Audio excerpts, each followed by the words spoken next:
Hi, I'm Melissa, I'm Ke-Qing. and welcome to the first episode of the Adolescent Podcast. Woo! So, how's your week been, Ka-Ching? My week, like everyone else's, has probably been really rainy. The weather's been really bipolar. It's Definitely. it's raining one minute and the next minute it's sunny. So Yeah, I was looking at all the stores in our society and also our own store. And it was all drenched, like it drenched all of our stores in a way. drenched. 10 sponges could not soak everything up. I kid you not. Like all the freebies got wet and The stickers got wet. I know. It was a just mess. A mess. And even though it kind of dried up at one point, then it just rained again, and it was just like, oh, what do we do? But I feel like we have fun, we and we did. had so many signups. Like so many. Yes. We're really grateful that so many freshies approached Definitely. us, even though it was like raining. So Yeah. so good. A week was really good. Yeah. So for those that don't know what O Week is, basically it's sort of like an orientation week. I don't know if that's what it stands for though. I think so. I think that's what it else is. could it stand for? I know, right? Like what else? It's more catered for first years that are coming to uni and sort of understanding what's uni about. How can I get involved in uni life and sort of What are societies? Yeah. How do I get myself involved? Yeah, definitely. And societies are definitely a great way to get involved and meet new people. Mm-hmm. But anyway, besides O Week, if you guys sort of are listening through Spotify, Apple Podcasts, or Google Podcasts, then you probably actually heard our trailer. So from the trailer, you probably know a bit about what our podcast is about, but I think it'll be good if we can just explain it a bit more in depth, like how we came up with it and the content and the name and stuff like that. Mm-hmm. So I guess we can start off with why did we start the podcast? Right, so the podcast idea has been around for quite a while, since last year, I think.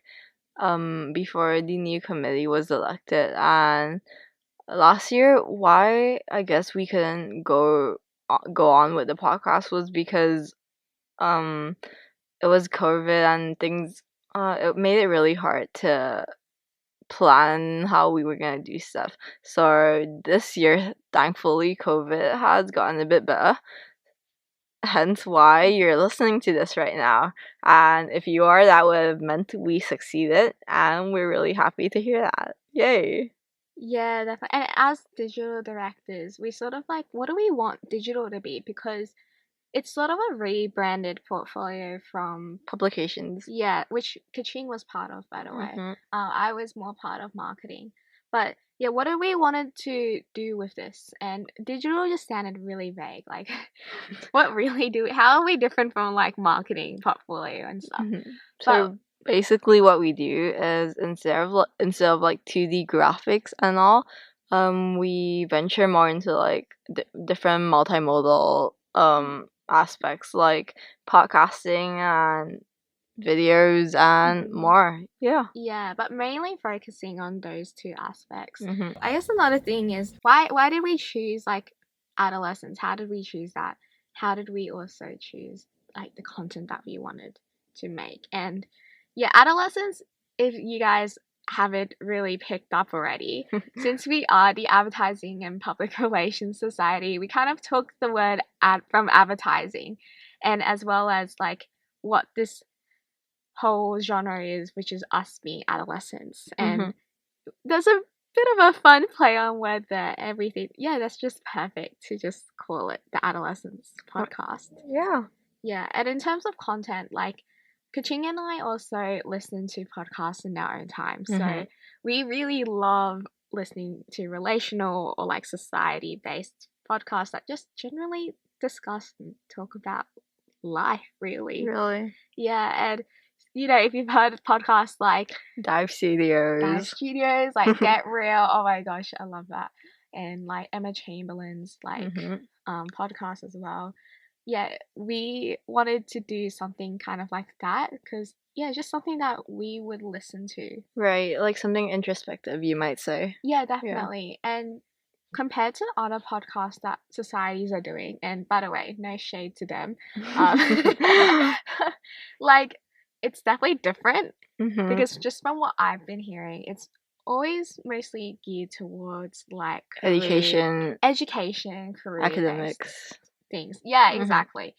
Nothing really about like uni life and like struggles and like balancing like work life relationships and academics and just so much stress that happens to young people these days. So you're in luck because you're gonna find all of that and more right here. Yeah, definitely. And we're just obviously it's not gonna just be us two. I think we're just starting that out as in the first episode, but we'll definitely invite a whole bunch of people to just talk about these things, and everyone has their own stories, have their own experiences, and it'll just be it'll be great to even hear like how different but also different people deal with different things, and people have different perspectives on different things, so we're hoping to bring you all of that and more. And our main goal for the podcast this year is to have fun.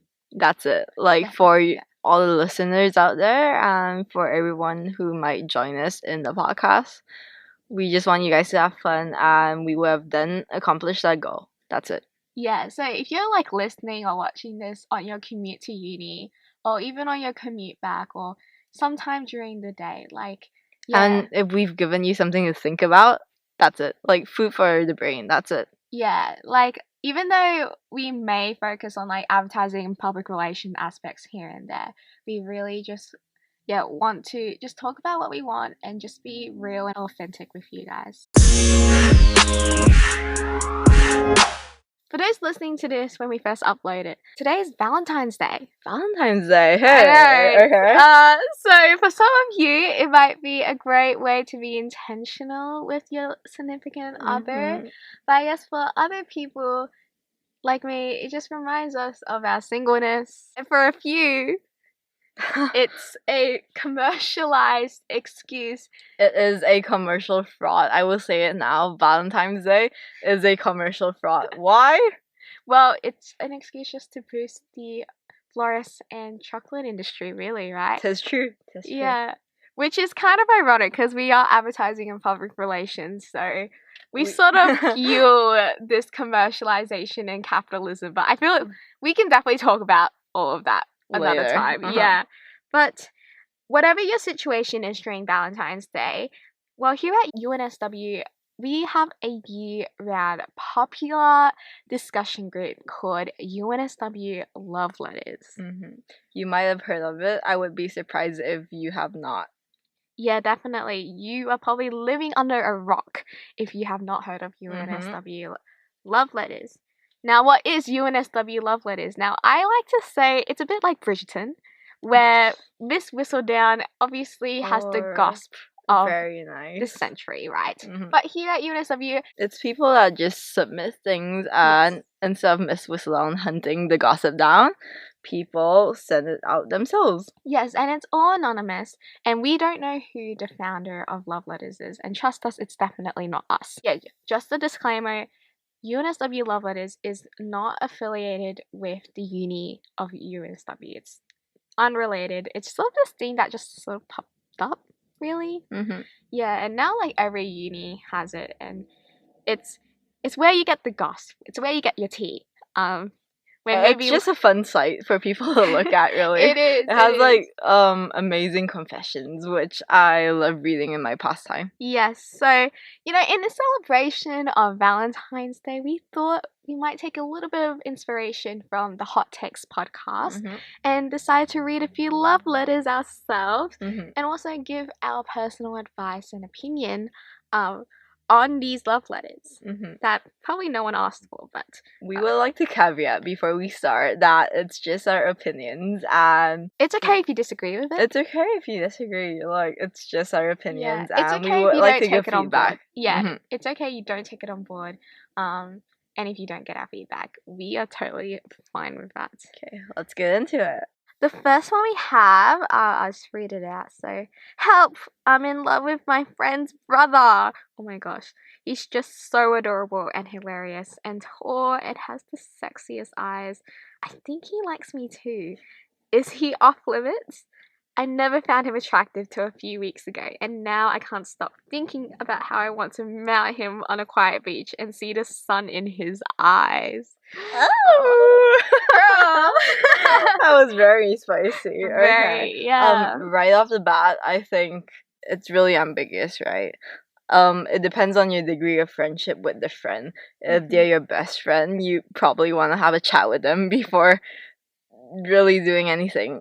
Yeah, definitely. I feel like I just sympathize with your friend just because you never want to put that person in an awkward position. You know, If something doesn't work out, you something never doesn't want work to out. make them choose between like two sides of Exactly. Yeah. And it's just not fair on them to go through that. And I know for me, I think, especially if you think that they might react badly to this, like, and you might be more inclined to have a chat with them, really. Yeah, like you never want to hide it from them. That's definitely a red flag. Like that would just mean that I don't know. If it was me, I would feel a bit betrayed if my friends hid Yeah? it from me if they were dating my brother. No, that makes sense. And if your friends not that close to you, if you guys are just acquaintances, like I think it's fine, honestly. Yeah, it's definitely a conversation you should also have with the friend's brother. Like, you know, does he feel the same way back?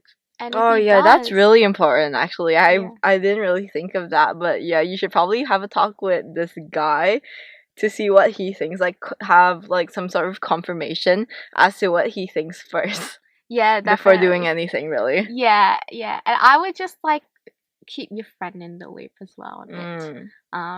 Yeah, I understand we cannot control who we like, Of course. who we're attracted to, and definitely like I don't blame you if you like are in love with your friend's brother. Although I think you just found him attractive a few weeks ago, so it's very quickly that you fell in love, I would say. Oh, and there's also the topic of like, is he off limits? Like, do you like him in a physical way? Are you attracted to him physically? Is that just it? Or do you like him like for his personality?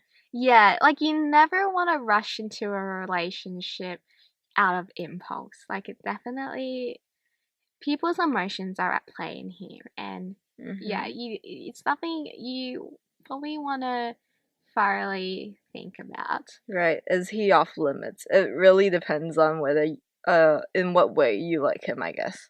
So, the next letter says, is it normal to be happy to be rejected? Like, my patience is killing me, and honestly, I've been waiting to get back into Sydney, hang out with the girl I like, and then ask if something more can happen. But then I realized I need to work on myself to get more money, to be completely independent from my parents, and be healthy.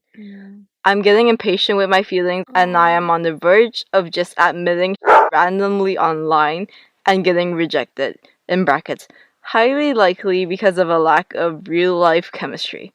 So I can get it over with and done, so I can move on with life. Oh my gosh. Okay, a lot kind of going on. Yeah, if you're already prepared for rejection, might as well get rejected and move on. Yeah, because I feel like in your situation at the moment, it's just not going anywhere.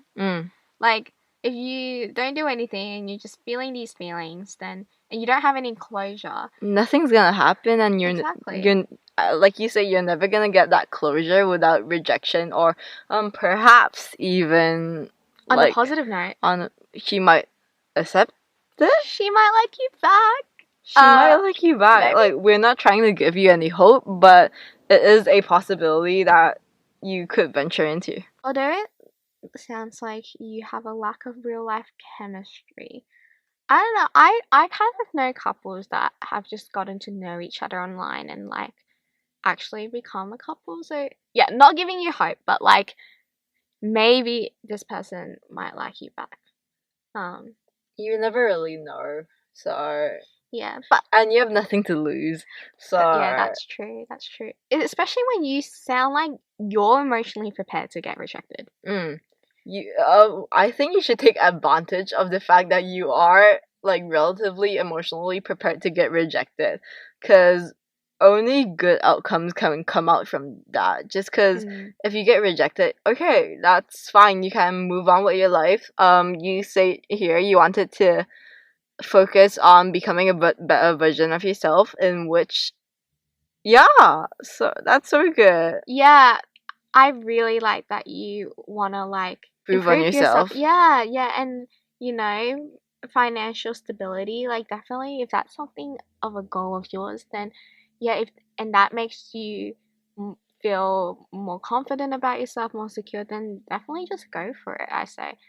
It's yeah, nothing wrong with like improving yourself. I think it's really good, and maybe once you improve yourself, you can do much better in a relationship. Oh, that's true. It doesn't have to be the same girl. One thing I've learned is to not be fixated on the same person, and not waste your time on the same person, honestly. Yeah, yeah. I guess we're gonna read the last love letter of the day. So this person said, I am 19 female starting second year and I've never been on a date before, kissed anyone or done anything romantic ever. I feel like there isn't much of a dating scene at uni and it just feels like everyone is there for their own professional reasons. Anyone else feel the same or have I completely missed out? No, that's a tough one. Okay, 19 female. You're basically our age. Are you starting second year? Oh, I'm on the same boat as this person. I've also never dated before. I've never kissed someone or have anything romantic. I think it's okay to not have done that yet. I think that's okay. Also about the dating scene at uni, I feel like there is one, but it's really hard to find someone, really. Yeah, look, girl, you've only like finished first year, and I feel like first year at uni is sort of that time where you just take time to adjust to like this new chapter in life, and I find it more about like making friends with people and just like knowing what uni is about and just settling in first before you just jump into like relationships and stuff. What they say about is everyone there for their own professional reasons. That's not false, I think. Like, Really? I like meeting people at uni is already really hard if you compare it to high school. Like in high school, you know, like you always see them like every day. So there was definitely more of a dating scene, I feel, there, and people were able to just really date. Right, but also in uni, I feel like you meet people, a lot more people. That's like true. more people you don't really see in uni. Cause in high school, I met like my experience in my first year. I met so many people I didn't know like these personalities could exist. You get me? So yeah, because yeah, where you live is just sort of its own world, its own bubble in a way, and you're just familiar with people that kind of think the same as you or like talk the same as you. Once you get into uni, you're going to be interacting with people from different backgrounds, different cultures, different and cultures, personalities. Yeah, so I would say I do kind of see dating around uni though, not gonna lie. I see it all the time. But yeah, for it to organically grow, I feel like you need to be more intentional when you spend time with a person if you want a relationship in uni. Yeah. And you shouldn't feel like you're in a rush. Like, cause you started this with I'm 19 female and starting second year. So just from that I might be able to infer that you think it's a bad thing, maybe. Like, I'm 19, I haven't dated someone, that type of tone. Yeah. I always let people know that I've been a professional seventh wheeler, okay? Like people around me have been in relationships. I'm not gonna neglect that it does feel lonely. And you feel like if everyone's doing it, or you feel like, you know, Hollywood sort of Hollywood sort of romanticize about it, glamorizes it, and you feel like, yeah, you're definitely like, yeah, you're not getting that sort of adolescent rom-com kind of experience, right? But this is true. We should talk about it another day. Like Talk more about it, romanticism in Hollywood. Yeah, and Mhm. you know, you never want to rush into a relationship, I feel. For sure. I don't know how much like I can say because I've never been in a relationship, but I just know that like yeah, your I think your first love is special, isn't Your it? first love is really special. Yeah, and you never want to waste that on someone that you half like or whatnot. So don't worry. Really don't worry. There's someone's gonna come. Yeah. And there's always this thing of being friends with someone first and then a potential relationship coming out of that, which I think is a natural way to have a relationship. It is, yeah. Yeah, I've known some people that have been in relationships just by being friends first. So, Exactly. yeah, just definitely meet a bunch more people, join societies. Another thing is like mutual friends. Mutual friends. Ask your friends to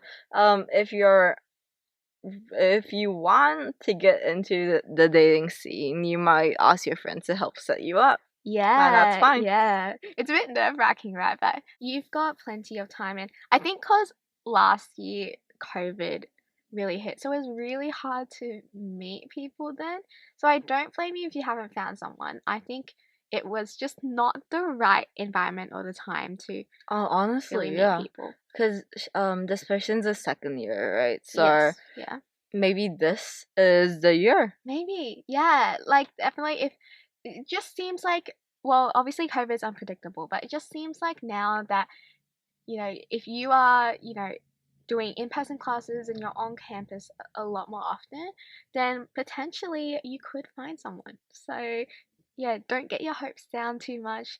And even if you don't find someone, that's not a bad thing, really. Like you personally, I think uni might be you don't have to date in uni. You could date after uni, but like uni is more of a time and space, a opportunity to find yourself. Yes, definitely. Like I don't know if that's like too deep or whatnot, No, but yeah. that's what I think. Like you don't have to go date people. I say never be ashamed of how late you may be to the game, yeah. to the game, because everyone has their own path and like their own way in life, and we're never meant to do things chronologically because life is life and everyone's different. Honestly, yeah. Thanks everyone for listening to our first episode of the AD-olescence podcast. Woo! Okay. If you're watching this on YouTube, please comment down below what you would like to see more of. You can also shoot us a DM. Just to let us know what you would like to listen to. Please also give this a thumbs up to let us know that you liked today's episode. And if you haven't already, you should follow us on Facebook, Instagram, and TikTok at APRS UNSW so you can stay up to date with our episodes and our content. Yeah. Yeah, and all those links will be in the description box or in the show notes. This has been AD-olescence with Melissa and Ke-Qing, and we will see you in our next episode. Bye!